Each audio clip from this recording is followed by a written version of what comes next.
Antes de nada, agradecervos a vos por chegarvos a este día, que, en que non había Rosalía, digamos que celebramos o día de Rosalía todos os días que poidamos. Agradecer tamén a María por aceptar a nosa proposta, a proposta de achegarse aquí connosco. E Rosalía é unha das autoras que máis unanimidade, digamos, crean, non? Unha poeta casi símbolo de Galicia. Explico así a xangueira, non? Ela soubo tocar as cordas en que fomos vibrando, desde o seu tempo, todas as sucesivas xeracións. A corda da dignidade para a nosa fala, para o noso povo e para a nosa terra. A corda da igualdade para as mulleres, para os humildes e excluídos. A corda da independencia, a liberdade para todos. Digamos que este e moitos outros temas trataramos hoxe María connosco.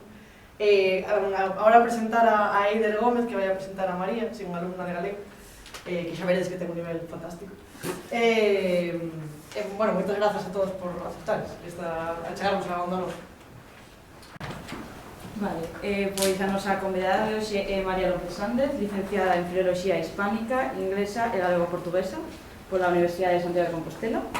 Tamén é doutora en Teoría da Literatura e Literatura Comparada pola mesma universidade, coa tese A descripción topográfica, o seu papel na construción do imaginario cultural no discurso literario galego, Cantares gallegos, alrededor de si é o ciclo textual de Tagenata, do ano 2006. No ano 2007 recibiu o Premio Ramón Piñeiro de Ensaio pola súa obra Paisaxe e Nación, a creación discursiva do territorio, e tamén colaborou en moitos proxectos de investigación sobre a obra en prosa de Rosalía de Castro en relación coa dimensión emocional e espacial desta autora tan esencial para a literatura galega. Son moitos os artigos que escribiu sobre ela e os congresos internacionais nos que participou con relatorios sobre esta figura. Ademais, o seu labor como investigadora centrouse na relación da literatura galega co espazo urbano e tamén no estudo da cartografía como semiótica do espazo.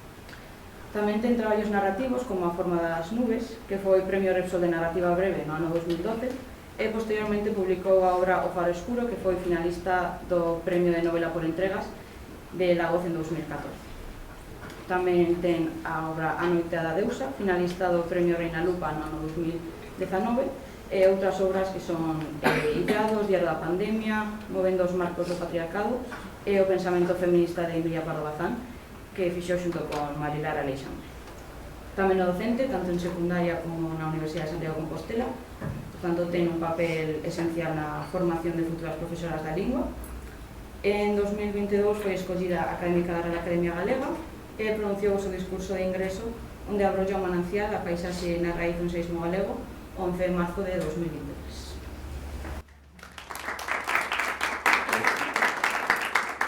Moitas grazas, Rosalía, por convidarme a vir aquí á Universidade do País Vasco e a Eider por esa presentación, non? Eu veño hoxe aquí a falarvos de Rosalía, como dicía Rosalía. O día grande que lle dedicamos pois foi o mes pasado, aínda que en realidade, por exemplo, en Galicia, as festividades arredor de Rosalía non se circunscriben únicamente a ese momento. En febreiro celebramos o seu nacemento, pero en xullo conmemoramos, digamos, a súa morte, e tamén é un mes moi dedicado, non? E de algún xeito, o 17 de maio, que é o Día das Letras Galegas, tamén é unha conmemoración de Rosalía, porque, como sabedes, o Día das Letras Galegas, o 17 de maio, celébrase nesa data porque foi a data de publicación de Cantares gallegos, o poemario de Rosalía que constitúe a peza fundacional do rexurdimento galego no século XIX. De feito, o Día das Letras Galegas comezou a celebrarse ese 17 de maio de 1963, xustamente cando se cumpría un centenario, 100 anos, da publicación de Cantares gallegos, non? Pero, ademais, digamos que neste mes de marzo, a semana pasada, o 21 de marzo, foi o Día da Poesía e dos Bosques. Entón, de algún xeito, tamén é unha celebración moi próxima a esta data que hoxe nos reúne aquí, que de algún xeito nos leva a pensar en Rosalía, porque Rosalía, como se recolle no título que eu propuxen para esta conferencia, é unha das grandes poetas da paisaxe, non? Esa etiqueta que congrega ou reúne a moitos e moitas poetas da literatura universal baixo esa etiqueta que implica unha especial unión ou vencello dese poeta cun determinado territorio, cunha determinada relación coa natureza e coa paisaxe. E, sen dúbida, Rosalía é a grande poeta fundacional da literatura galega, pero en grande medida ou en parte sustancial xustamente por esa capacidade que ela tivo de dar expresión á natureza e á paisaxe galega, non?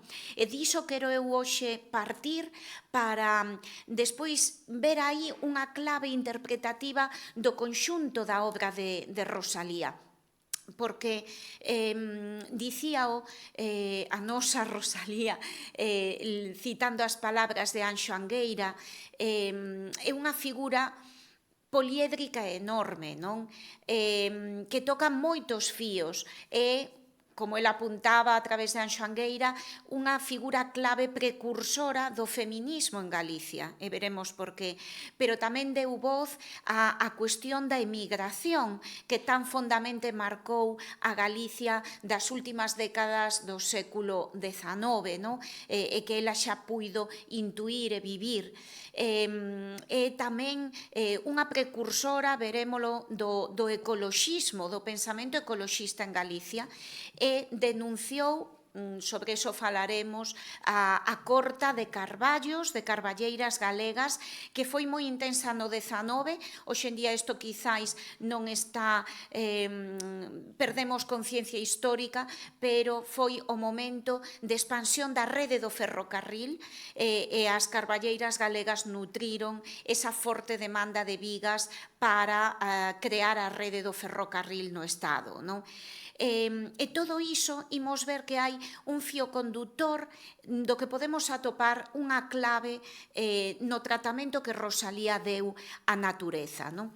Entón, pois vou comezar por aí, por un proxecto que levamos a cabo, e vou pasarvos o libro para que poidades tamén velo directamente, aínda que eu vou ir proxectando imaxes, pero bueno, que poidades ir vendo, non? Por aquí, mesmamente, vale? Entón, indo a raíz do que foi este proxecto de facer o herbario de Rosalía de Castro.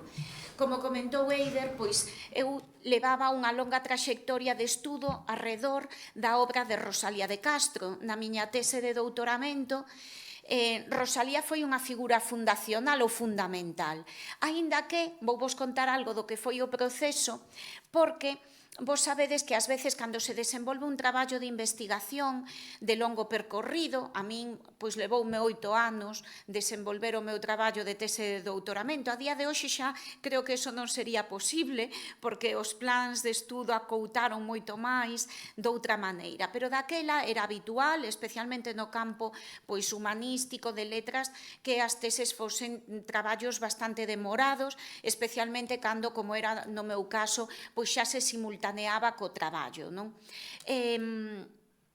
Entón, no meu plan orixinal, Rosalía non era unha das figuras. Nese título da tese que leu Eider, onde pon Rosalía de Castro, onde finalmente foi Rosalía, eu no primeiro plan pretendía estudar a figura de Pondal.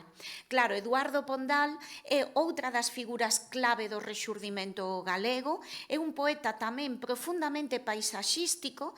Pensade que o noso himno, o himno galego, é un poema de Queixumes dos Pinos de Eduardo Pondal, é un himno que se interroga polo que din as árbores, porque nese que din os rumorosos na costa verdecente, eses rumorosos é o nome co que el designa os piñeiros. Os piñeiros, efectivamente, el fala de arume, arpado. O arume son as follas dos piñeiros, que efectivamente teñen esa esa fasquía como de corda de instrumento, e se algunha vez vos parades a escoitar como soa o vento en distintos tipos de bosque, pois non é o mesmo nun souto de castiñeiros que nun piñeiral ou que nunha fraga de árbores mesturados ou nunha carballeira. O son que fai o vento é diferente. E nun piñeiral fai un vento especialmente musical. Sobre iso é sobre o que se pregunta o noso himno, dándolle a esas árbores, os piñeiros, un valor simbólico que teñen como se fosen encarnación de antigos guerreiros celtas na obra poética de Pondal. E a miña intención orixinal era partir da obra de Pondal, logo ir facendo calas temporais, Otero Pedrallo xa no século XX, na xeración Nós, e finalmente Xosé Luís Méndez Ferrín, digamos que cunha literatura xa máis posmoderna, moi diferente, e ver como o tratamento da paisaxe na literatura galega fora cambiando, non? Pero eu no proceso deime conta de algo, que era que realmente a que tivo un papel absolutamente fundacional no xeito en como hoxe vemos a paisaxe galega non foi Pondal, foi Rosalía de Castro. Eu tiven que facer ese proceso de cambio, de solicitud, de xustificación dun cambio de título para ir á obra de Rosalía. Así que, desde ese momento, eu decateime diso, de que ela mudara o xeito de concibir e ver a paisaxe galega. Cando lemos o prólogo de Cantares gallegos, Rosalía é sumamente reivindicativa, pero non só é reivindicativa nun triple sentido, da beleza da paisaxe galega, pero nesa beleza da paisaxe tamén fundamenta unha reivindicación antropolóxica de reivindicar a dignidade do pobo galego e, noutro chanzo máis, reivindicar a dignidade da lingua e a súa capacidade para o uso literario. Compre dicir que Rosalía parte en grande medida dun baleiro, aínda que hoxe sabemos que houbo unha brillantísima lírica medieval galego-portuguesa que espertou interese fora de Galicia. Os grandes estudosos da lírica medieval galego-portuguesa foron moitas veces, por exemplo, italianos como Giuseppe Tabani, non? Pero eso na altura de Rosalía de Castro non era coñecido. É dicir, ela tivo que facer esa tarefa inmensa de comezar a escribir en galego sen contar cun modelo escrito. Ela tivo que crealo desde a oralidade, non? Entón, cando o fai, realmente, cousas que ela di nese prólogo, cando ela describe a beleza da paisaxe galega e di onde a man do home deixou paso a man de Deus para referirse á paisaxe galega, ela faino como entrando en contradición cun discurso previo claramente disfórico e negativo sobre a paisaxe galega. De feito, eu non podo máis que indignarse cando os fillos desas terras que Deus favoreceu en fartura, pero non na beleza dos campos, falan mal da nosa terra. A isto é o que chamaron un cortello inmundo. A día de hoxe, mesmo para os galegos e galegas, resulta moi difícil comprender isto, porque sí que se asentou moito, mesmo no discurso publicitario, pensade nas campañas turísticas de Tour Galicia, todo isto de Galicia, gardasme o segredo, asentouse a idea da paisaxe galega como especialmente vizosa, exuberante, fermosa. Pero previamente houve un discurso moi negativo. Son moi coñecidos, por exemplo, os sonetos que Góngora dedicou a Galicia. Hai un soneto que remata dicindo «Esto es lo que llaman Reino de Galicia», e previamente fai unha descrición da paisaxe, dos habitantes, di «Suelo menos barrido que regado». Non lle gustaba a él como andaluz, non lle gustaba a abundancia das nosas chuvias, pero ademais percibíao como algo sucio, menos barrido que regado.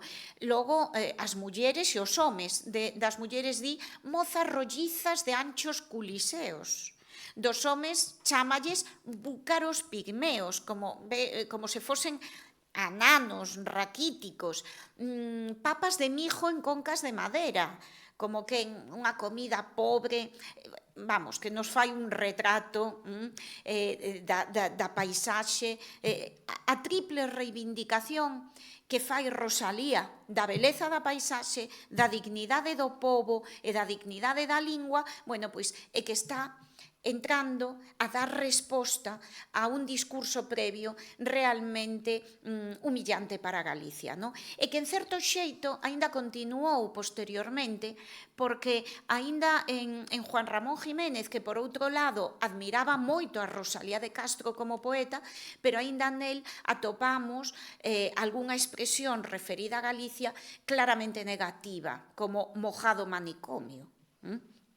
Entón, Rosalía entra en contradición con todo ese discurso e faino cunha obra que vai ter unha capacidade, mesmo polos seus mecanismos retóricos, pola construción poética que fai, pola forza que ten a recorrencia, a constatación desa beleza verde, porque fixadevos que mesmo se asentou moito a visión de Rosalía como profundamente triste no tratamento das cousas humanas, pois do proceso da emigración, pero no tocante a paisaxe, ela é esencialmente ponderativa. De feito, esa paisaxe primaveral, esa paisaxe que ela escolle, que é fundamentalmente, especialmente para a poesía, a paisaxe de interior, a que corresponde pois coas terras da contorna da vila de Padrón, onde ela viviu como nena, das marxes do Sar e do Sarela, ese río que de algún xeito unifica as terras nas que transitou a súa vida, pois a comarca de Ortoño, a vila de Padrón, a cidade de Santiago de Compostela, esa Galicia de interior, de fluvial e de ribeira, aí está o último poemario, En las orillas del Sar. Se atendemos o conxunto da obra de Rosalía, tamén está unha visión máis completa. Por exemplo, Galicia evidentemente ten moito mar, moita costa. Na primeira novela, En la hija del mar, vemos esa Galicia da Costa da Morte, esa paisaxe dura esgrebia da Costa da Morte, pero na poesía non é maioritariamente, non, é a outra, é esa paisaxe galega que realmente ten moito de locus amoenus, de paisaxe paradisíaca, fluvial de interior, non? Entón, indo ao tratamento da natureza e conectando con ese libro que vos acabo de pasar, cando eu pensei por primeira vez neste proxecto, fixadevos que nos últimos anos a atención desde a literatura ao elemento natural está en auxe. Por un lado, temos correntes como a ecocrítica, e se atendemos ás publicacións no campo editorial, vemos moitísima actividade na publicación de cuestións que teñen que ver coa natureza. Pouco tempo antes de que nos publicásemos o herbario de Rosalía de Castro, publicouse, por exemplo, e tivo moitísima repercusión, o herbario de Emily Dickinson. Compre dicir que son obras enteiramente diferentes. O herbario de Emily Dickinson é un herbario que ela mesma, a poeta, fixo sendo adolescente e que agora se recuperou e se publicou. O noso é distinto, non é en absoluto un herbario que fixese Rosalía de Castro, é un herbario que, como vos explicarei agora, de xeito interdisciplinar, un especialista en botánica, eu aportando coñecemento desde o campo literario e tamén cun tratamento profesional da imaxe, fixemos intentando plasmar o que é o tratamento e a presenza da natureza na obra de Rosalía de Castro. A miña idea orixinal non foi facer este herbario, que agora podedes ver, porque eu non podería afrontar ese traballo, eu carezo do coñecemento botánico necesario. A miña idea orixinal foi pedir acceso aos herbarios históricos que hai en Galicia do século XIX, que basicamente son o de Merino e o de Planellas, para poder empregar eses herbarios históricos máis ou menos contemporáneos á vida de Rosalía, é dicir, herbarios feitos pois, cando Rosalía estaba escribindo a súa poesía, para ilustrar, non? Buscar aí unha... Que pasou? Que eu contactei coa persoa que ata pouco tempo antes fora directora do Museo de Historia Natural da Universidade de Santiago de Compostela, porque ela, para outro traballo previo, xa me facilitara imaxes dos herbarios históricos en Galicia. Entón eu dixen, mira, eu querería ter acceso a eses herbarios históricos para ver das especies que Rosalía menciona na súa obra, cales foron recollidas no herbario de Merino e Planellas e poder como empregalas como ilustración. Ela díxome, mira, eu agora xubileime, non hai problema porque ti poderías facer esta solicitude á nova dirección do Museo de Historia Natural, pero tamén che digo que eu levo toda a vida traballando co herbario desde o punto de vista científico. Ela fora profesora durante toda a súa traxectoria académica de botánica na Facultade de Bioloxía da Universidade de Santiago. Levo toda a vida traballando o herbario desde o punto de vista científico e sempre quixen facer un herbario artístico. Por que non o facemos de cero? Entón, claro, atoparme con esta proposta, cheguei a concibir algo que eu soa non podería levar a cabo. Pero agora sí, xuntábamos coñecemento literario, digamos, con coñecemento botánico. E aí comezou este proxecto.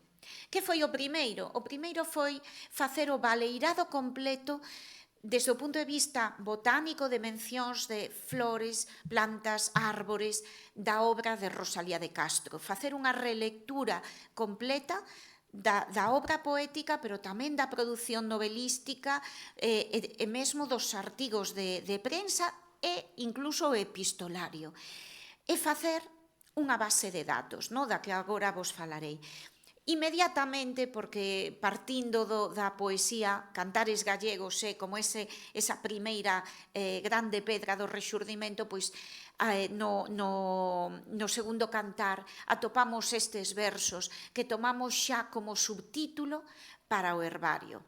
Nacín cando as plantas nacen, con esa variante con seseo propia da variedade do galego de Rosalía. No mes das froles nacín, nunha alborada mainiña, nunha alborada de abril. Por iso me chaman Rosa, máis a do triste sorrir, con espiñas para todos, sen ningunha para ti.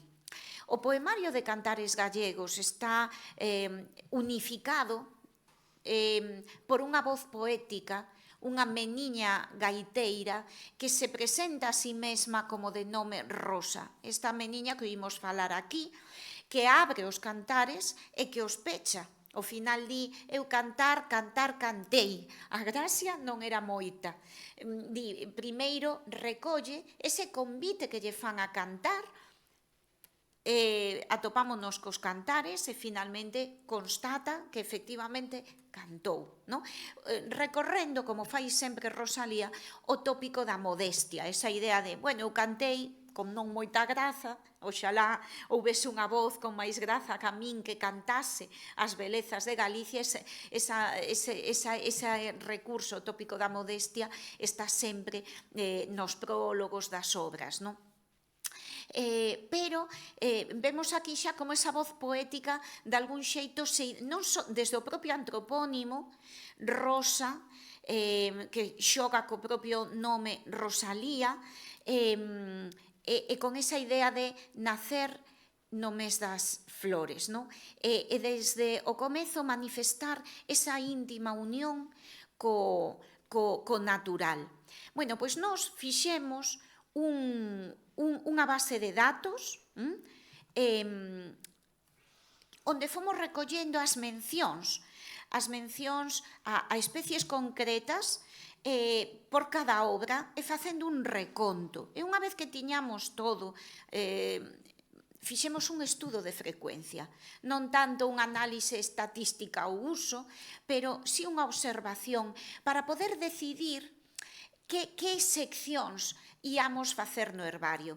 Aquí non estou proxectando a base de datos completa, que non cabería nunha diapositiva, está ao final do libro, pero só o que é as especies máis mencionadas, porque a partir diso podemos xa extraer unha serie de conclusións. Fixádevos, a rosa é a especie máis mencionada, o número total de citas, de mencións da rosa triplica en número a segunda. E a segunda é o carballo.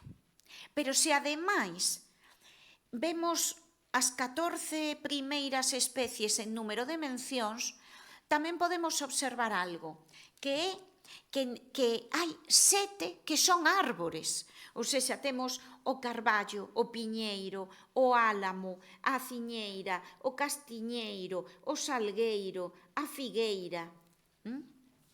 Entón, de aí xa podíamos ir extraendo unha serie de conclusións. A centralidade das rosas, tiñamos claro que debía haber unha sección consagrada dedicada ás rosas, a importancia das árbores, con ese papel sobranceiro do carballo, pero no proceso de elaborar a base tamén ocorreu algo que non queda moi reflectido na base, que é o seguinte. Démonos conta, era moi sinxelo cando mencionaba o piñeiro, o carballo, o lirio, a azucena, ir constatando, ir contabilizando e recollendo as citas, porque íamos recollendo a cita literaria, porque despois no herbario non é un herbario científico, hai unha cartela onde hai unha cita literaria que acompaña ese plego de herbario e que pretende percorrer o conxunto da obra de Rosalía, a poesía, a prosa, que todas as obras estean representadas, etc. Pero nese proceso vimos que había unha dificultade, que era a seguinte. Con moita frecuencia, Rosalía facía mencións de índole xenérica, con sintagmas do estilo ervas do campo florido ou erviñas do Camposanto. Claro, iso non era porque non é unha mención a unha especie concreta, específica. Entón, como recoller iso? Como plasmar iso? Entón, finalmente, decidimos que no herbario tiña que haber unha sección ervas do campo florido e tiña que haber unha sección erviñas do Camposanto. Eu agora vou ir percorrendo as seccións e analizando e comentando. E logo veredes como o fío diso, pois imos ir cara esa idea coa que logo quero pechar, que é ver como o xeito no que Rosalía trata a natureza na súa obra encerra en realidade unha clave explicativa da súa figura global. Entón, imos comezar coa sección rosas.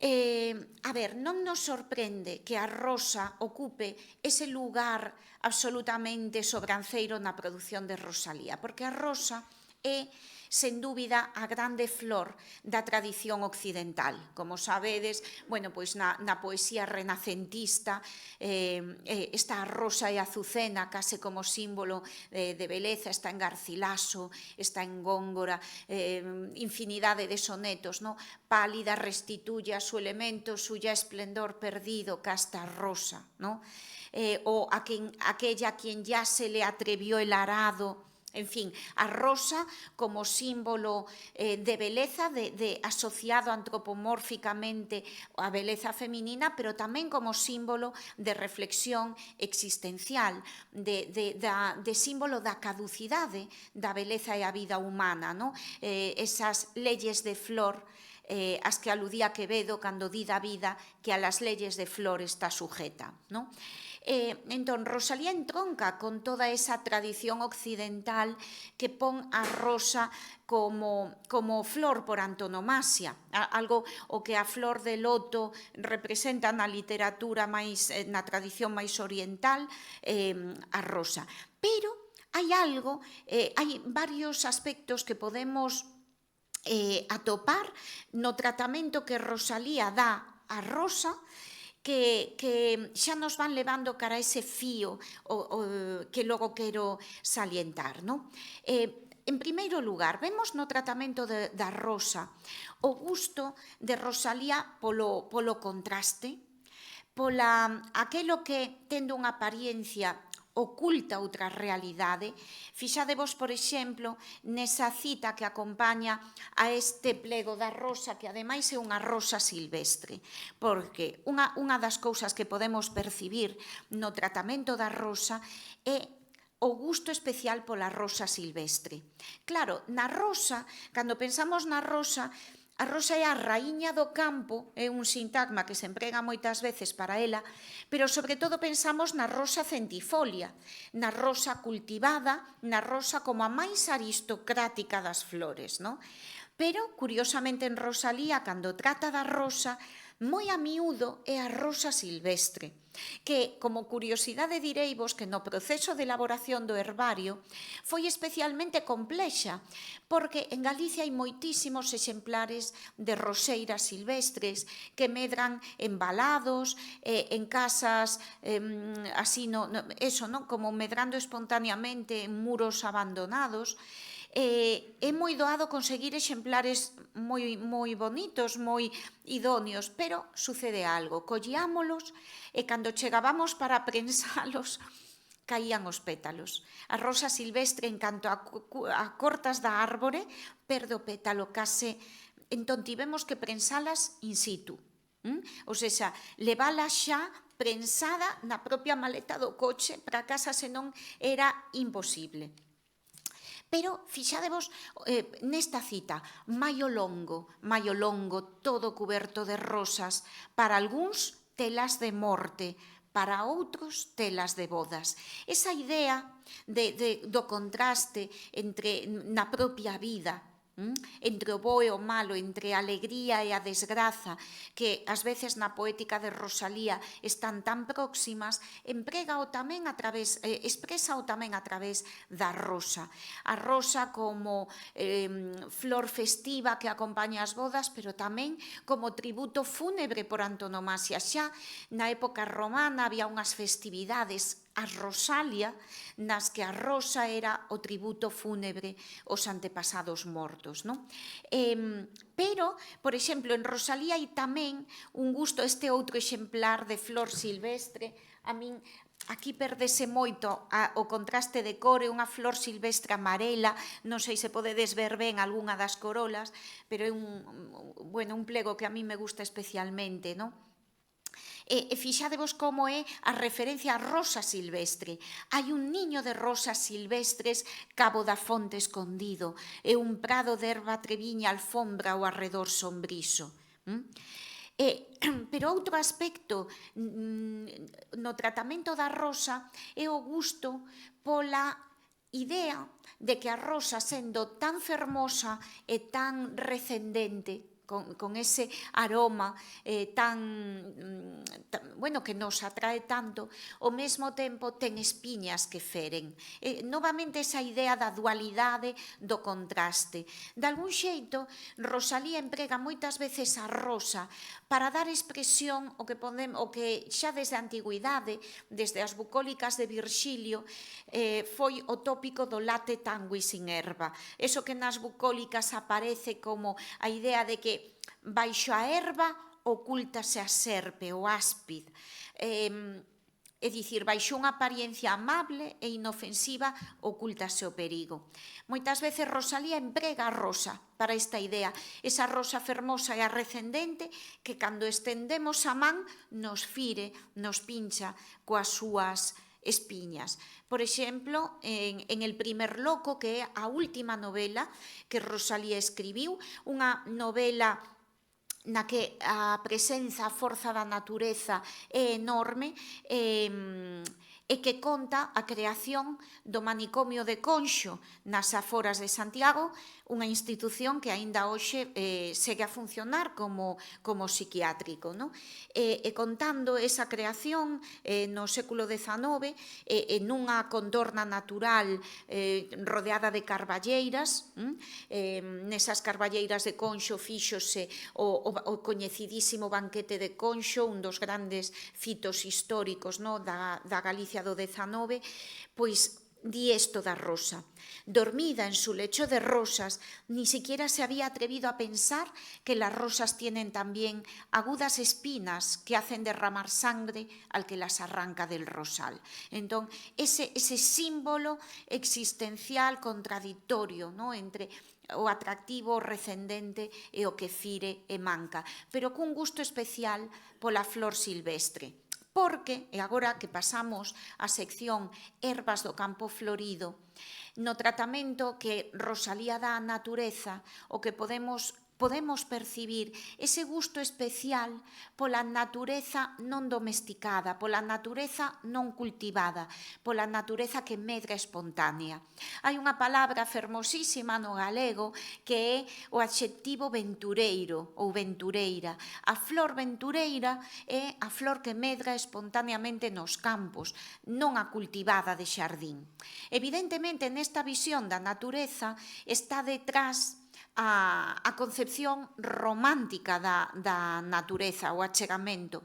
Sabemos que no século XIX, xa desde o romanticismo alemán e inglés, houve un cambio na percepción da natureza que se plasmou, por exemplo, en obras como Do belo e do sublime, de Edmund Burke. Ese cambio, por exemplo, cambio na concepción dos parques e xardíns, fronte ao modelo racionalista da ilustración que ten o parque, que ten como modelo o parque francés, Versalles, as sebes xeométricas, os xardíns que son como tapices onde todo está colocado pola man do ser humano. Cambiamos a un modelo de xardín inglés no que a propia acción do xardiñeiro imita a espontaneidade da natureza, foxe da liña recta, foxe do que poida percibirse como xeometría humana e imita a espontaneidade natural. Isto vai unido a cambios enormes na percepción dos espazos, non? Ata esa época, ata o XIX,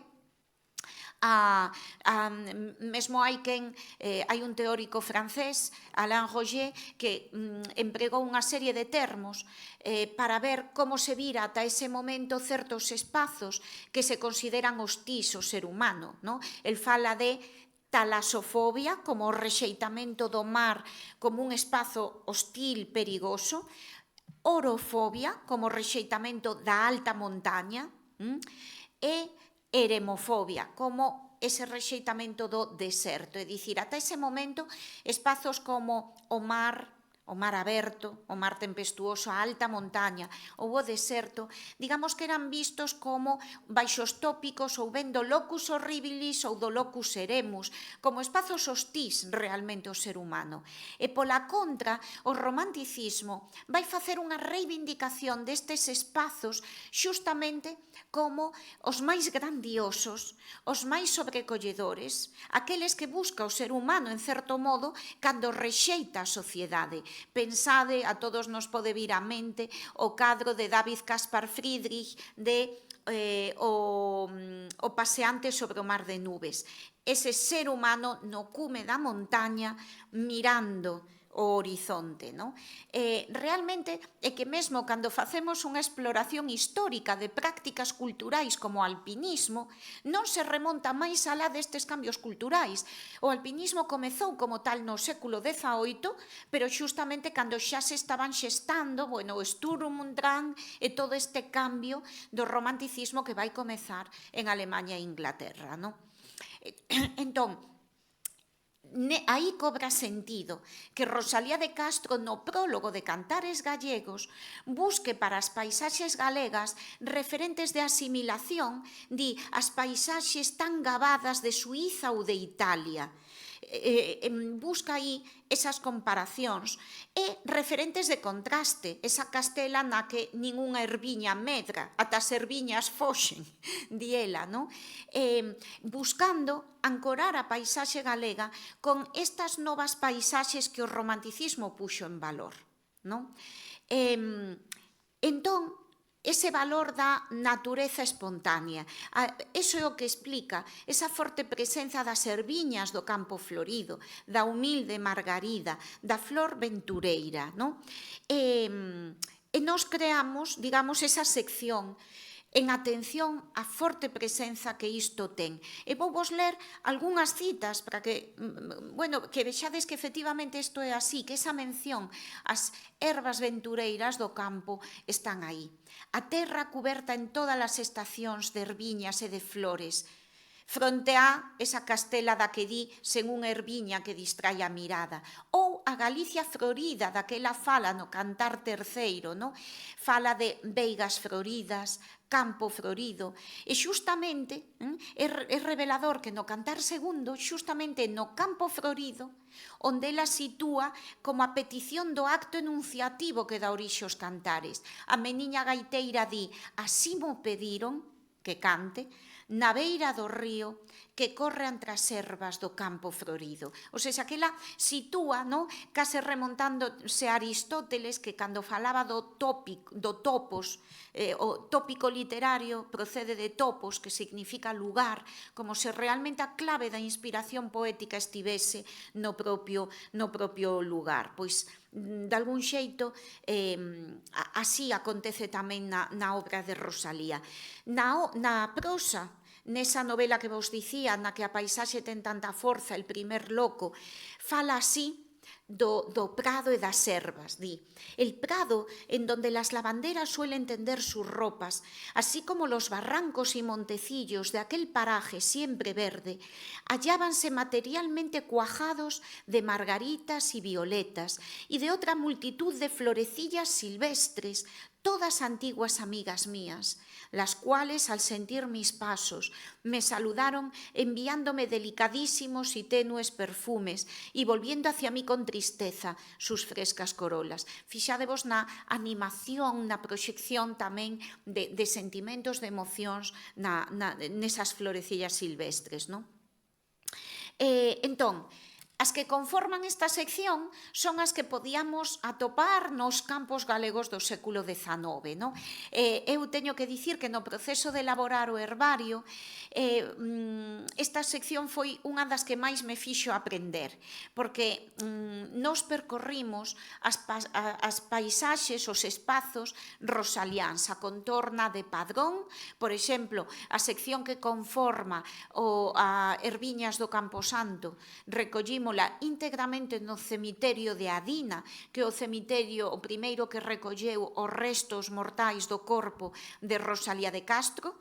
Ali permaneceu 6 anos ata que, posteriormente, os seus restos foron trasladados ao Panteón dos Galegos Ilustres en Santiago de Compostela, nun acto, por certo, que tivo un eco enorme na prensa da época. Chegou por tren ata a estación de Cornes, ali foi recibida masivamente polo pobo de Santiago de Compostela con inmensas coroas de rosas, non? Entón percorrimos eses espazos, as beiras do Sar, e en ocasións, pois eu estendía a man para o que a mí me parecía, pois, mira, a min isto pareceme moi representativo do campo galego, e Mabel facíame así, quita, que iso é unha erva invasora que entrou no século XX, iso non existía na Galicia do XIX, no campo florido de Rosalía non había iso. Claro, hoxe en día, por exemplo, coas árbores, pois, cando percorremos Galicia vemos que está inzada de eucaliptos, hai unha en moitas áreas un monocultivo do eucalipto, que posiblemente se verá agravado no futuro se finalmente Altri vai adiante, porque volvería aínda a incrementar máis a demanda de pasta de papel, no? Que para o que se están empregando e explotando neste momento os montes galegos. Pero claro, no 19 temos documentada a chegada do primeiro eucalipto a Galicia con finalidade ornamental, non? Polo seu crecemento rápido, porque nos pazos galegos ten como pazo, aparte de ter pois unha capela, ten que ter unha árbore senlleira, entón, bueno, como xeito de árbore de crecemento frontar a Eucaria, pois, bueno, e de aí o que temos hoxe. En toda a obra de Rosalía de Castro o eucalipto non se menciona. Nesas árbores que vos dicía que tan presentes están, pois non aparece o eucalipto, porque efectivamente o eucalipto na Galicia do século XIX foi anecdótico. Pero, claro, coas erviñas sabemos que temos un problema, por exemplo, coa erva da pampa, esa que se trouxo, sabedes, para as medianas das autoestradas, e que desde aí se espallou e que é unha invasora, ou que temos un problema coa ulla de gato. Direi vos que, por exemplo, no Parque Nacional das Illas Atlánticas, as illas Cíes, Oms e Sálvora, bueno, pois en Sálvora, que é unha illa pequeniña, intentouse facer unha acción de erradicación da erva da ulla de gato. Finalmente foi imposible, porque simplemente que chegue por mar, mesmo sendo unha illa, volve a arraigar, volvese a espallar, non? Bueno, pois eu descubrín tamén que mesmo no plano das ervas temos tamén ese problema, non? Así que as que escollimos son pois as que nos campos galegos do 19 estarían, no? A cardamina, o botón de ouro, a andriala, a agulla de pastor. E bueno, moitas delas, pois esas humildes flores silvestres de cor azul que nos lembran o poeta Novalis, no? Que vía na pequena flor azul, por exemplo, este é un dos meus plegos tamén preferidos, é a malva, no? Que pode ser considerada segundo como unha mala erva, aí temos a expresión de criar malvas, pero que forma tamén parte desta sección dedicada ás flores ventureiras, a ese campo florido do que nos falaba Rosalía, non? E as erviñas do Camposanto.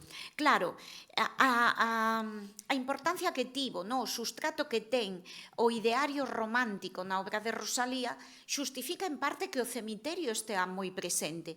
Está particularmente nunha novela que é El caballero de las botas azules, do ano 1867, que é unha novela, a diferencia del primer loco, que está ambientada, como vos dicía, en Galicia, nos arredores de Santiago de Compostela, onde se creou o manicomio de Conxo. El caballero de las botas azules está ambientado en Madrid, pero un dos personaxes está sempre como fuxindo dos espazos habitados e busca como lugar de reflexión o que na novela se chama o xardín dos mortos, el jardín de los muertos, o cemiterio. Entón, iso fai que estea moi presente nesa novela, tamén na poesía, porque Rosalía tamén cantou, logo lereivos uns versos, o cemiterio de Adina, ese que tanto lle gustaba e que acolleu o seu corpo en primeira instancia, non? Fixadevos, por exemplo, un fragmento del Caballero de las Botas Azules.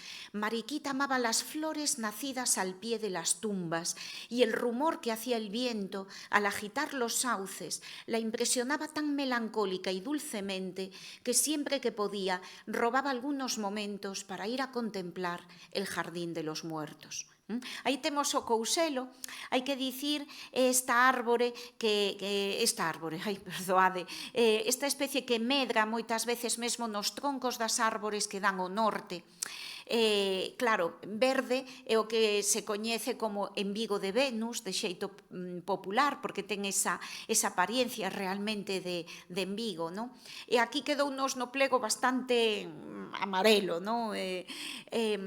Pero de algún xeito esta sección non é só unha homenaxe á importancia que o cemiterio ten na obra de Rosalía, é unha homenaxe a todo o xardín vertical galego, porque a paisaxe galega polas súas características, pola súa tradicional rede reticular.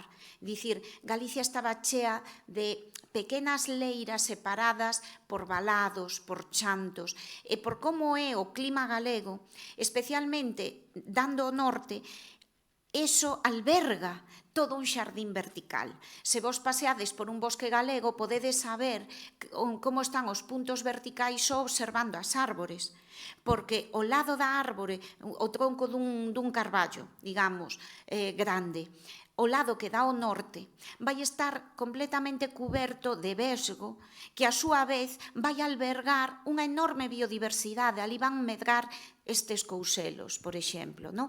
O mesmo pasa nos valados, pasa mesmo nos monumentos. O sea, isto en Santiago de Compostela foi obxecto tamén de reflexión e debate, porque os propios monumentos se convirten en sustrato para erviñas que medran. Entón, está a dualidade entre eses espazos de biodiversidade e a conservación da pedra e do monumento. No?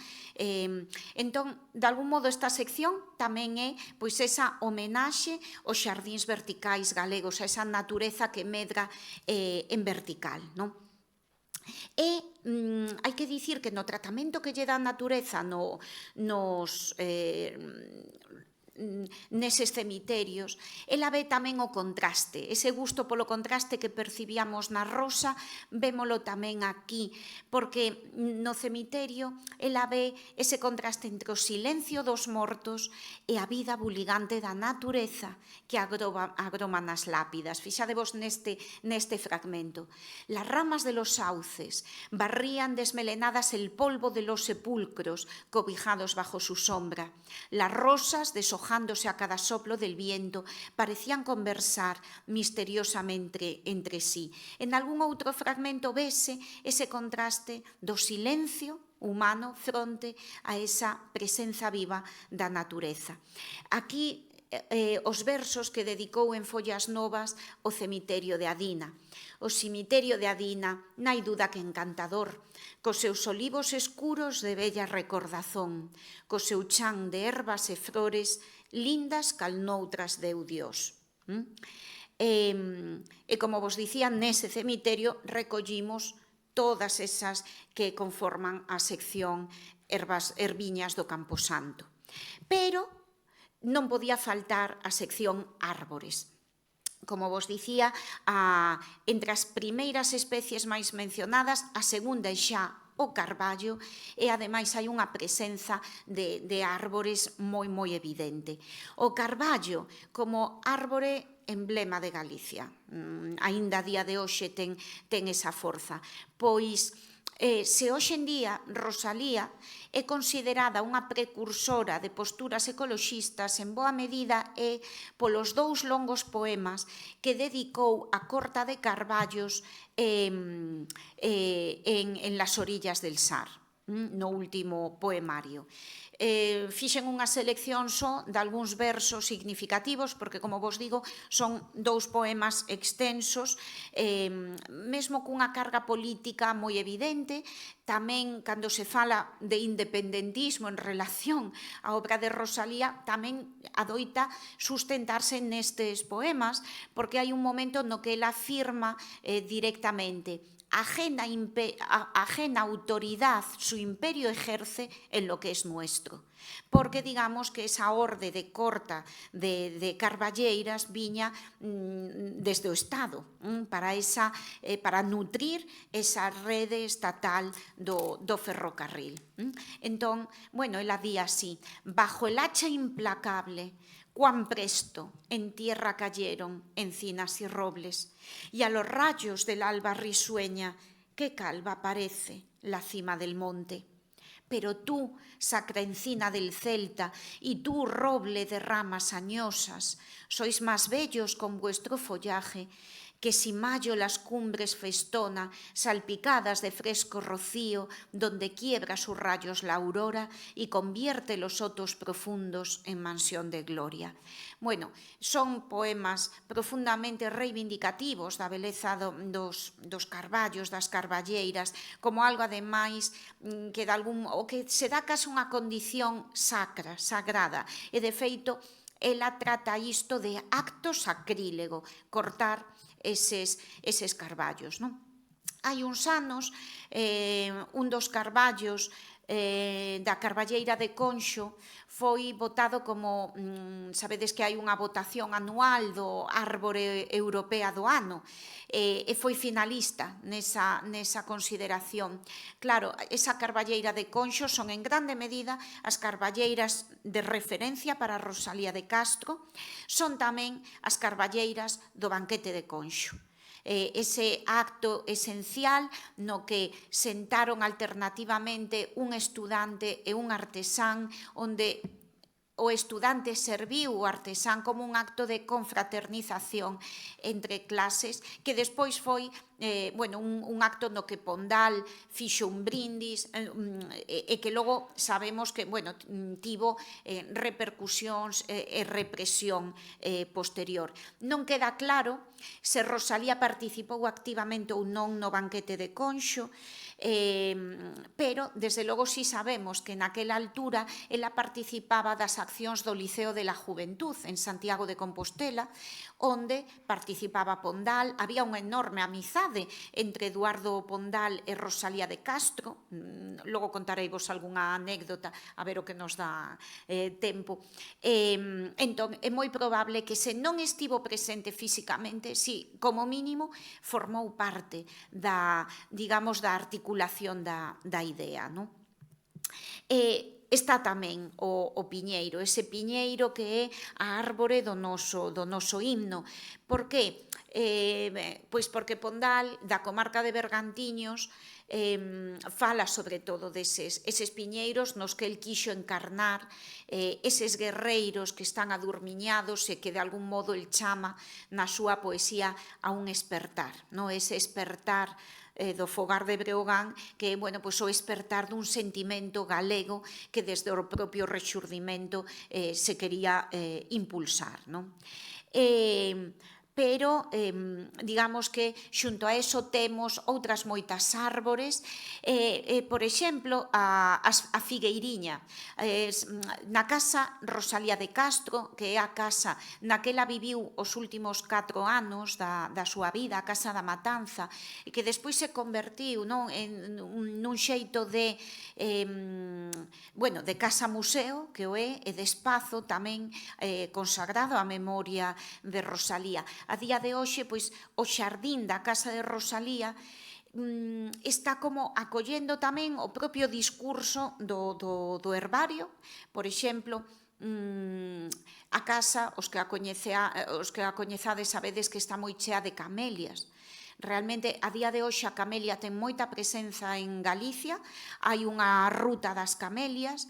A modo de anécdota direivos que houve un desfile de Chanel en París para o que se levaron 2 millóns de camelias desde Galicia, pero ese impulso da camelia mesmo na casa de Rosalía realmente foi posterior, é máis do 20 que da época de Rosalía. Rosalía menciona as camelias na súa obra, pero realmente cunha presenza residual fronte ao que poden ser. Entón, agora, por exemplo, puxéronse carballos. Hai unha zona na que hai carballos, impulsouse tamén a sección de roseiras, de algún xeito tamén está marcando, deixando a súa pegada no propio xardín da Casa de Rosalía. E no xardín consérvase a figueira, non? E unha das accións que a Casa Museo está facendo é a de con algunhas institucións espallar no mundo figueiriñas, fillas da figueira de Rosalía. Esa Rosalía que ela cantou, non? E que figueiriñas que plantei, non? E que teñen, esa dimensión tan emotiva no tratamento poético que lle dá. E quedaba, por último, unha última sección, porque cando organizamos esas 4 seccións que víamos plenamente xustificadas, entendíamos que había cousas que quedaban fora, non? E que son, por un lado, moi representativas da propia natureza e paisaxe galega e que teñen tamén moita forza na obra de Rosalía. Os toxos, os toxiños, porque moitas veces lles pon o apreciativo, as silveiras, amoriñas das silveiras que eu lle daba o meu amor. Entón creamos unha sección varia, na que non só están as plantas espiñentas como o toxo, de feito temos 2 plegos dedicados ao toxo. O toxo, que este que vedes aquí, en grande, e outro de toxiños, de varios toxos máis pequerrechos, xustamente atendendo a esa tendencia ao apreciativo, que, como sabedes, en galego vai moito máis alá do que é a función de vencellada ao tamaño, ten máis ben unha dimensión apreciativa, non? E de uso moi espallado. Pero tamén as silveiras, claro está, non? O gusto pola planta espiñenta, toxos, silveiras, pero tamén o cardo, e mesmo os abrojos. Os abrojos, que tamén o teño por aquí, é o único plego de todo o herbario no que realmente tivemos que leválo de fora de Galicia. Mabel opinaba que no século XIX seguramente podían atoparse abrojos en Galicia, aínda que non cabe dúbida de que cando se emprega na súa poesía Rosalía faino máis por repertorio literario que por presenza real. Isto é algo que está moi estudado, por exemplo, no ámbito da teoría poscolonial, como moitas veces os escritores, máis que dende a realidade inmediata que os circunda, escriben desde o repertorio literario das propias lecturas. De feito, por exemplo, no ámbito poscolonial, seguramente sabedes que o Narciso acabou tendo un valor simbólico.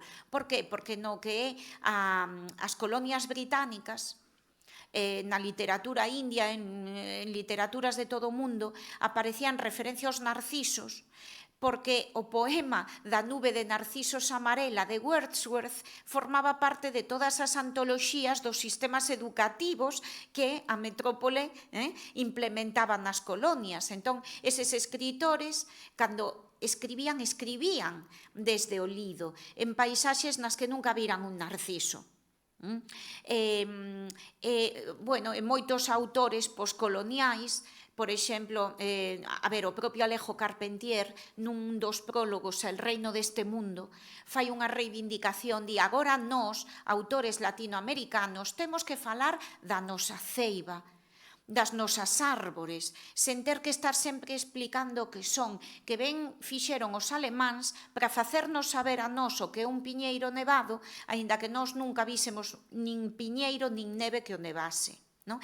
Esa importancia da autorrepresentación, do importante que é para calquera literatura e que di para calquera territorio, para calquera colectivo, a autorrepresentación. Isto no campo da teoría feminista, da crítica literaria feminista, tamén tivo esa vertente de xénero, a necesidade de que as mulleres fixesen unha autorrepresentación das súas experiencias, dos seus corpos na literatura, o mesmo para o ámbito poscolonial, etc. Non?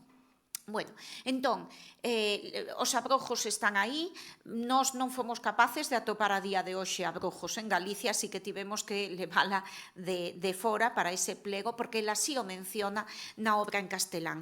Pero mencionou porque ten ese gusto polas plantas espiñentas, polo mesmo que a rosa era esa rosa con espiñas, porque lle serve de símbolo existencial para aquelo que fire e manca, non? Pero nesta sección varia está tamén as plantas comestibles, porque Rosalía, bueno, aquí a figueiriña, limoeiros, laranxeiras, as árbores froiteiras, o que está presente na horta, o que é máis próximo á casa, pero a min o plego da berza.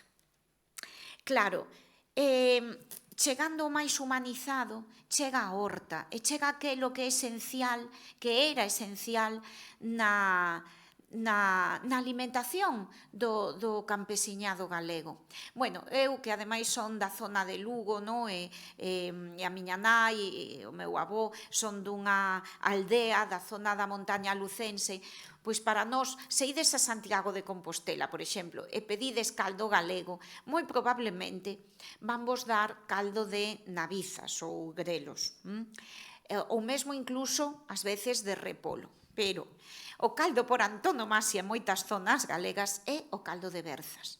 Claro, hai xente que pensa que as berzas, que como sabedes etimolóxicamente, berza en galego con V, en castelán escríbese con B, contradicindo totalmente a súa etimoloxía, porque berza ven de viridia, con V en latín, alude ao verde, non? A vizosidade verde.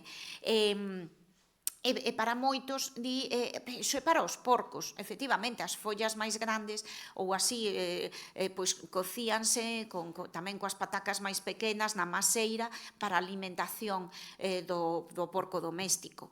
Pero o caldo de berza, cun poquiño de unto, bueno, e Rosalía, e aí vou chegando a esa idea da clave que o seu tratamento da natureza nos dá para a súa figura global. Rosalía tamén fai poesía sobre o caldo. Ese poema da muller que chega aterecida de frío nunha noite de invernía á súa casa, que pide aos veciños e non lle dan nada, e métese na casa, e vai á despensa e atopa un puñadiño de fariña, e vai á horta e colle unhas berciñas, e atopa un anaco de unto, e con eso di un caldo de gloria. O conforto. Bueno, pois nas aldeas galegas sempre había un pote no que se estaba cocendo caldo. A miña memoria familiar aí remontase pois o que foi os tempos da posguerra. A miña nai naceu no ano 1941 nunha aldea da montaña lucense, e ten esa memoria do que o caldo significaba.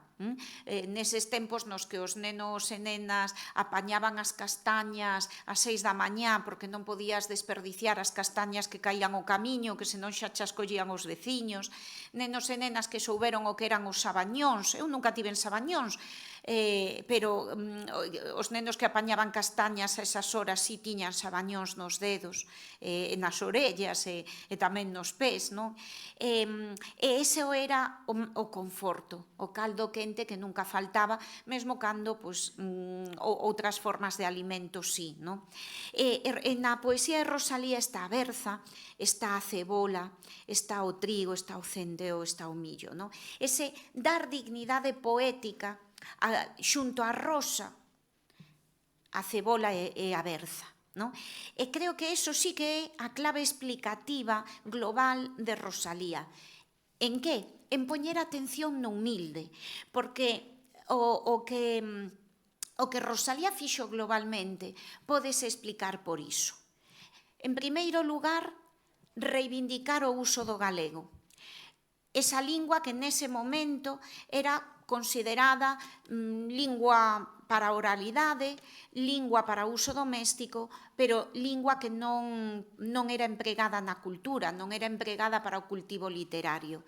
E Rosalía entra en contradición total con iso cando escribe Cantares gallegos e cando fai o discurso reivindicativo que fai no prólogo da dignidade de Galicia, da súa paisaxe, das súas xentes e da súa lingua.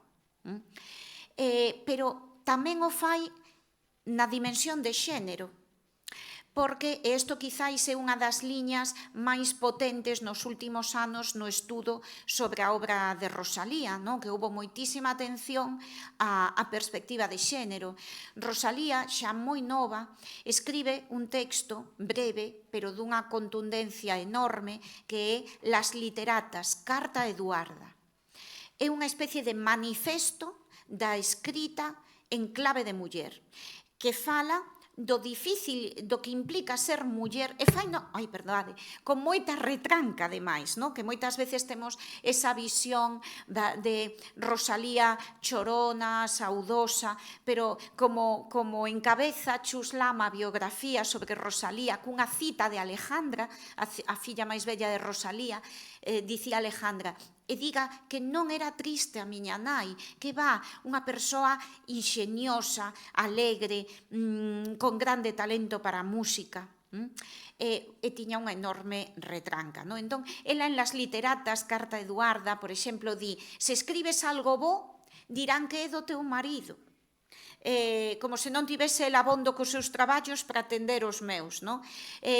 Se calas, dirán: onde está o seu talento literario? Se falan, dirás que te das aires de bachillera e que es unha sabichona. Bueno, ese momento que sabemos que foi eclosión da escrita de muller, no 19 temos 4 enormes figuras de muller en Galicia, Rosalía de Castro, sen dúbida a primeira, pero tamén Concepción Arenal, Juana de Vega, Emilia Pardo Bazán, Bueno, pois ese momento de eclosión, de irrupción da muller na escrita, Rosalía faino con enorme conciencia autorial e con grande conciencia do machismo da época, esa manifestación de líderes. Bueno, sabemos, líder, a palabra para cancións en alemán, bueno, ela ten un escrito, outro dos seus escritos feministas moi claro, líderes, e sabemos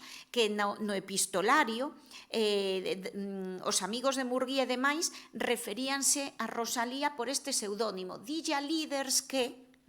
E, bueno, como fala ela esa manifestación de soy libre, esa manifestación de liberdade enorme, radical,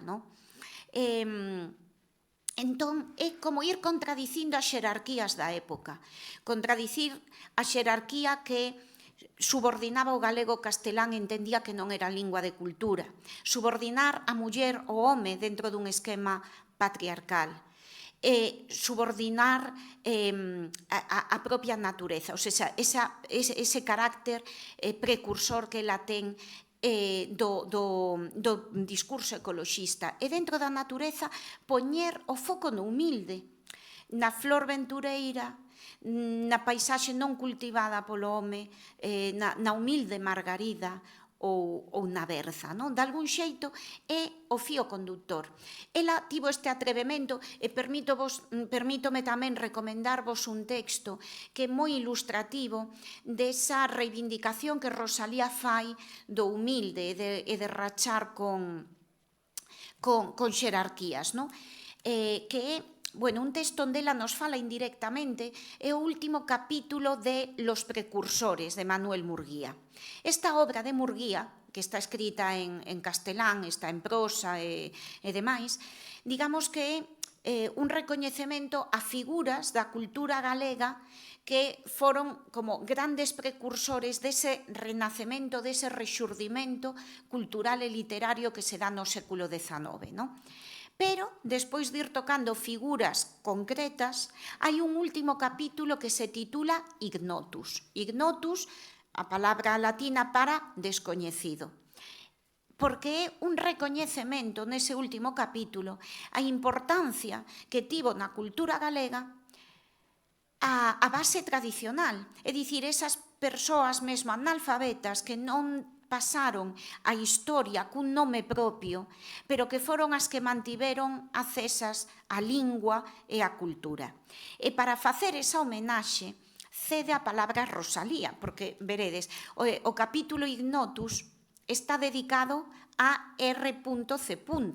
Bueno, non é moi difícil deducir que é Rosalía de Castro, Entón, dille, comeza en primeira persoa de xeito apelativo dicíndolle: e lembras o día que fomos ao teatro ver a representación da obra Dalila?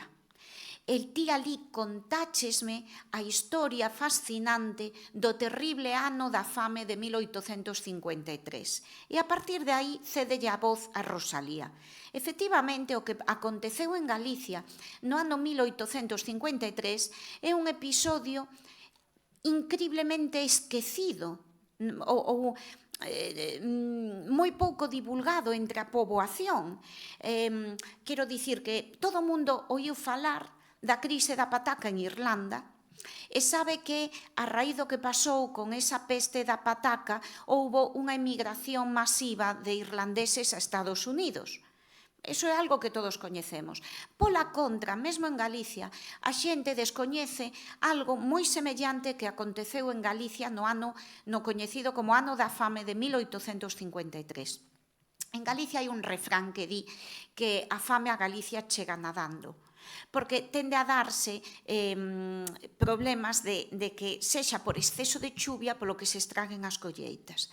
No ano 1853 houve un deses episodios que fixo que as colleitas se estragasen e provocou un episodio de fame terrible. Nese ano, se facedes o cálculo desde o ano 1837 no que nace Rosalía de Castro, Rosalía tiña uns 16 anos. Estaba vivindo en Santiago de Compostela coa súa nai. Elas viviran en Padrón ata o momento en que seguramente Teresa de Castro pensou que xa unha adolescente Rosalía necesitaba maior estímulo intelectual. Desprazáronse a Santiago e Rosalía comezou a participar das actividades do Liceo de la Juventud. Mesmo nos consta que actuou como actriz nunha obra titulada Rosamunda e debía de ter moi boas dotes de actriz porque saiu do teatro a hombros. Isto está documentado, non? O caso é que, vivindo en Santiago, ela conta como, estando na casa, oíron un son celestial, un son absolutamente incrible que non sabían de onde procedía.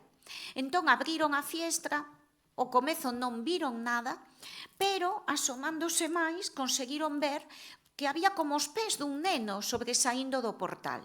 Baixan a ver que pasa e atopan a un neno duns 10 anos. Fano entrar na casa, pregúntanlle ti que faz, tal, entón ele explica que a súa nai morreu, que el ten un irmán pequeno, que el vive nas montañas, logo direivos a ver que poden ser esas montañas nos arredores de Santiago de Compostela, e que el baixa mendigar para poder volver con algo para casa. O caso é que lle preguntan, eses son? El di, esos son cousas que eu fago. Non lles quedaba claro se era que asubiaba ou tal vez tiña algún tipo de frautín, porque os nenos de aldea galegos desde sempre tiñan unha navalliña e cortaban canas, facían frautíns, era un xeito de matar o tempo cando ían, por exemplo, coas vacas, non e demais. O caso é que facía un son asombroso. Rosalía, de quen nos conta que tiña un enorme talento musical, conta que colleu unha guitarra inglesa e que tocou para o neno a fermosa barcarola da estranxeira, e que o neno quedou absolutamente abraiado, probablemente nunca vira un instrumento musical. O caso é que lle dixeron, mira, ti, mentres veñas aquí a Santiago a pedir e tal, ti ven sempre a nosa casa comer con nós. Entón parece ser que o neno estivo durante bastantes días indo comer con elas. Elas era seguramente Teresa de Castro, a nai de Rosalía, a propia Rosalía, e Francisca Martínez, a criada que viviu con elas toda a vida. E di, pero entre todas non teño que dicir quen era a súa preferida, ou seja, Rosalía polo tema musical, non? Constanos que Rosalía tiña moito talento musical, que tocaba varios instrumentos. A cuestión é que un día o neno, entretido con temas de música, decatouse de que estaba como anoitecendo, entroulle e saiu, teño que marchar. Marchou e nunca máis volveu, así se nos conta en Ignotus, non souberon máis del. Ese neno queda recollido aí, en Ignotus, como unha homenaxe ao talento do pobo, de figuras que non pasaron a historia, que non tiveron acceso a unha educación formal, algo que entronca moito, por exemplo, co Día das Letras Galegas deste ano, 2025, que, como sabedes, se vai dedicar ás cantareiras, é dicir, unha homenaxe a esas mulleres do pobo galego que, en grande medida, foron analfabetas, porque aínda a comezos do século XX as tasas de analfabetismo mostraban un nesgo de xénero enorme en Galicia, non? Pero que mantiveron e transmitiron de xeración en xeración a lingua galega e os cantares galegos, eses que están tamén, e que Rosalía quixo recoller nesa pedra fundacional do que despois foi todo o movimento de recuperación cultural e literaria galega, no? Que Cantares Gallegos. E ata aquí chego eu co que foi o que quería transmitirvos, partir da natureza, pero que eso nos levase a través dun fío a ver aí unha clave explicativa do conxunto da obra de Rosalía, unha obra en galego, unha obra que rompe co patriarcado. Basta ler, por exemplo, El caballero de las botas azules para ver como fai unha reivindicación do traballo da muller, unha crítica da institución matrimonial, con expresións moi claras, respecto que implicaba o matrimonio para a muller, e que en distintos aspectos cuestionou as xerarquías de valor da época, con todo o que iso implicaba.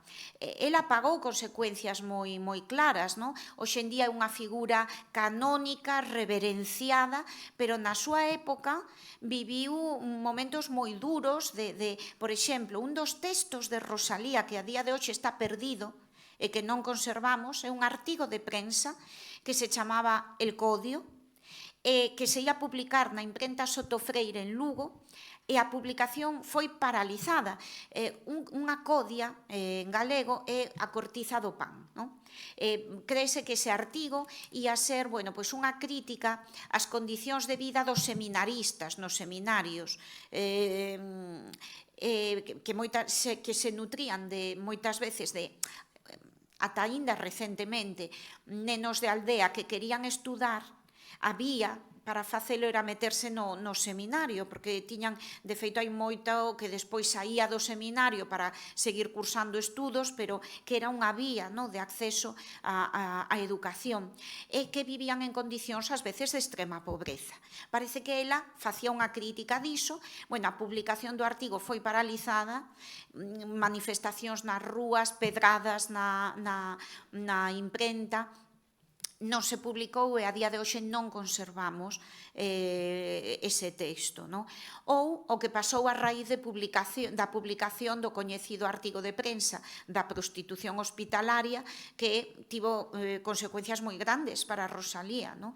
Entón, ela foi provocadora na súa época, entrou en contradición co sistema de valoración e de xerarquización da época, e iso tivo un coste. Hoxe en día podemos medir a dificultade do que ela fixo. Simplemente escribir en galego sen contar con ese modelo, sen coñecer, porque se divulgou despois a lírica medieval galego-portuguesa, pois foi unha empresa dunha enorme dificultade, e todo o que ela fixo tivo no seu contexto unha grande ousadía. E agora abrimos aí quen dá de preguntas pola vosa parte.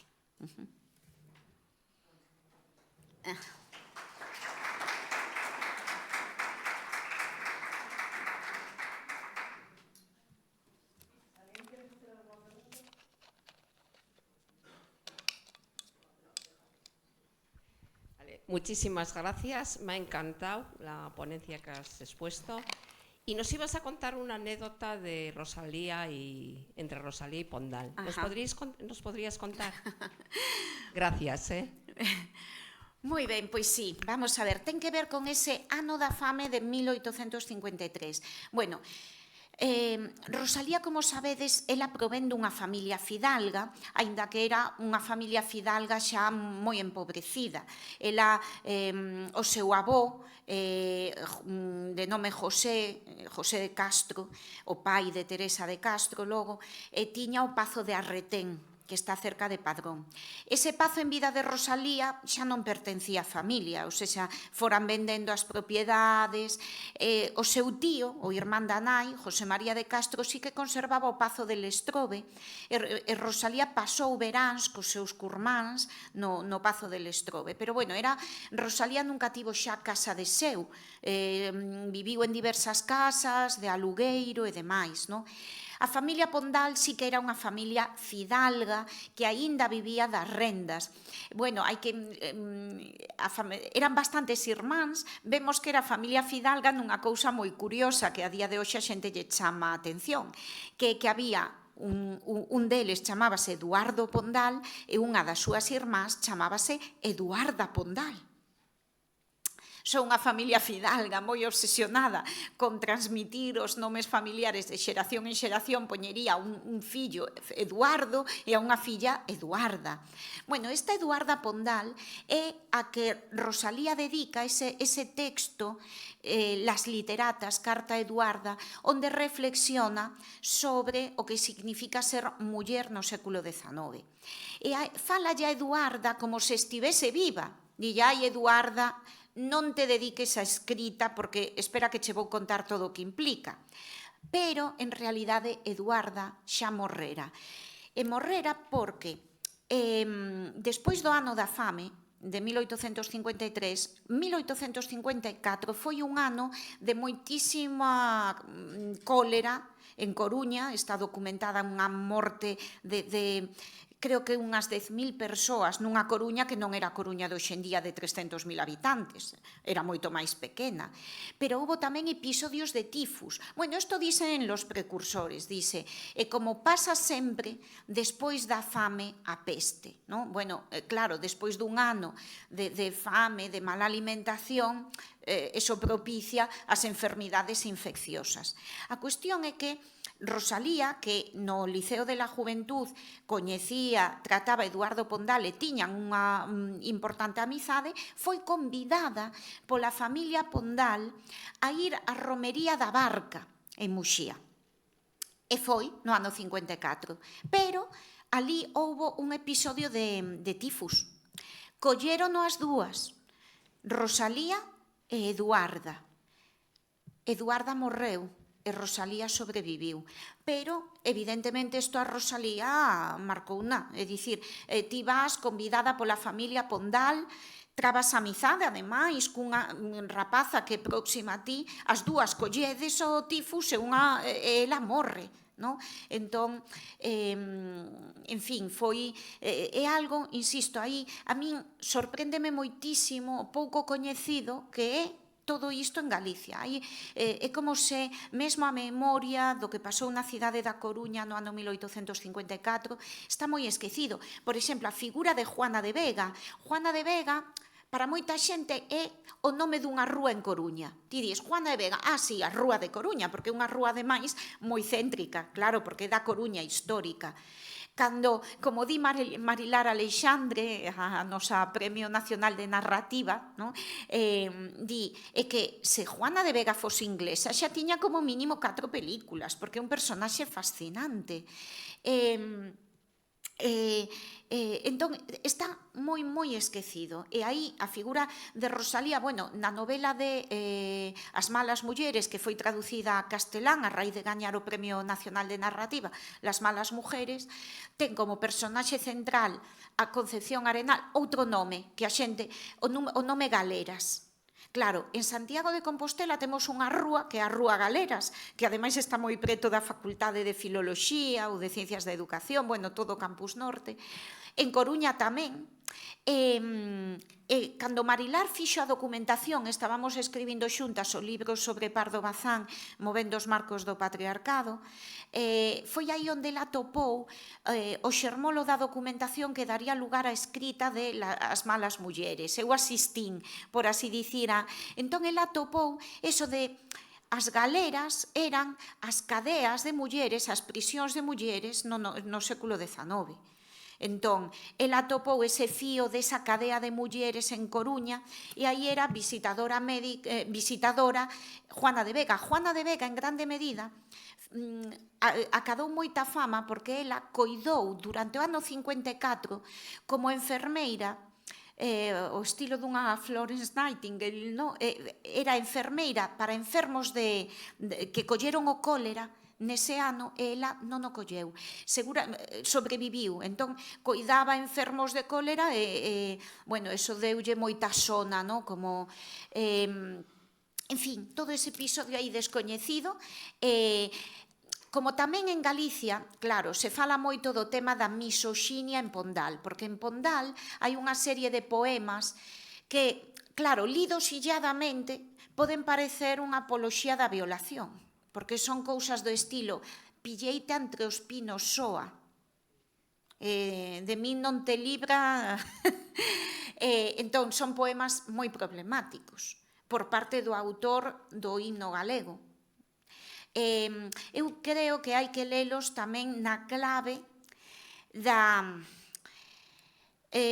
afouteza viril, pero ancorándose no patriarcado que Pondal quere para Galicia. Dicir, el quere facer unha Galicia que non sexa sumisa, que sexa reivindicativa, que sexa guerreira. El quere espertar o antigo espírito guerreiro galaico. Entón, faino utilizando para os seus fins os códigos patriarcais. Claro, eso efectivamente leva a que hoxe en día algúns poemas sexan moi problemáticos en perspectiva de xénero, moito. E de feito, Marilar na novela xoga coa reescritura destes poemas, non? Pero, en fin, unha figura, unha persoa con tanta conciencia da dignidade da muller como Rosalía de Castro, que tivese unha amizade que nos consta con Pondal, se Pondal efectivamente levase esa visión máis alá da creación dun universo poético que tiña unha finalidade moi concreta, pois non o creo. Entón, bueno, esa amizade entre dúas das figuras clave do rexurdimento galego e que nos levan, bueno, a esa vivencia que compartiron do ano da fame e do ano da peste, podemos chamarlle, tifus, cólera, en Galicia en 1854, que tamén é o punto de inflexión a partir do cal vai comezar a grande vaga migratoria de Galicia. Porque en Galicia hai dúas grandes vagas migratorias, non? A primeira comeza aí, finais do século XIX, comezos do XX, podovos, a modo de anécdota persoal, o meu avó, ese do que vos falei, que era dunha aldea do interior de Lugo, naceu no ano 1911, era o pequeno de 5 irmáns e el foi o único que quedou en Galicia. 3 emigraron a Bos Aires, outro emigrou, bueno, internamente marchou a Canarias, pero iso é a historia de moitísimas familias galegas, non? É dicir, quedaba un para termar da casa, coidar dos pais, etc. E emigraban, esa emigración masiva que se produciu, pero que tivo como punto de partida ese ano da fame de 1853. Non? Isto é, xa vos digo, algo que na memoria colectiva está moi esquecido.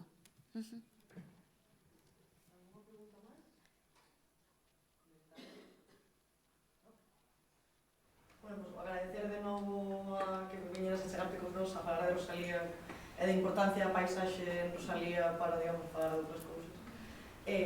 Grazas de novo e estás convidada cando queiras volver, sempre queiras. Pois nada, moitísimas grazas para nós, no? Desde Galicia, pois sempre un orgullo, unha alegría ver que fora tamén hai ese interese. Aproveito para dicirvos que está aberto o prazo para cursar o curso de Galegos sen Fronteiras, que organiza a Real Academia Galega e que permite vir 3 semanas a Santiago de Compostela a estudar galego. Entón, vennos moita xente pois de todo o mundo, desde logo da diáspora galega por Sudamérica, por Hispanoamérica moitísimo, pero bueno, e tamén de outros lugares do Estado, así que se algún de vos ten ganas... Sí.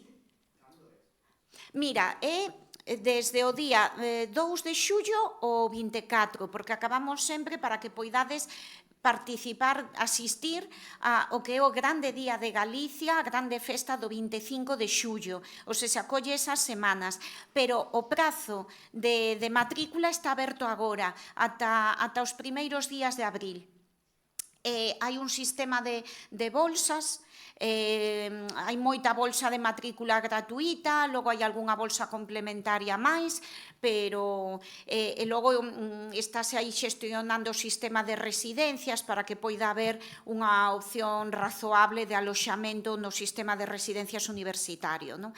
Bueno, pero, en fin, que non era só cuña publicitaria dos cursos de Galegos sen Fronteiras, era eso, manifestar a alegría que nos dá que haxe interese por Galicia, pola cultura galega, especialmente naqueles ámbitos cos que estamos hermanados pola nosa condición de lingua minoritaria no conxunto do Estado. E iso que foi o espírito de Galeusca, de Galicia, Euskadi e Cataluña, pois eu creo que ten que pervivir e que nos ten que servir para establecer vínculos e colaboracións. Vale, así que... Claro que sí, que ten ese nome que non é casual, verdade? Tan cheo de significado para nós.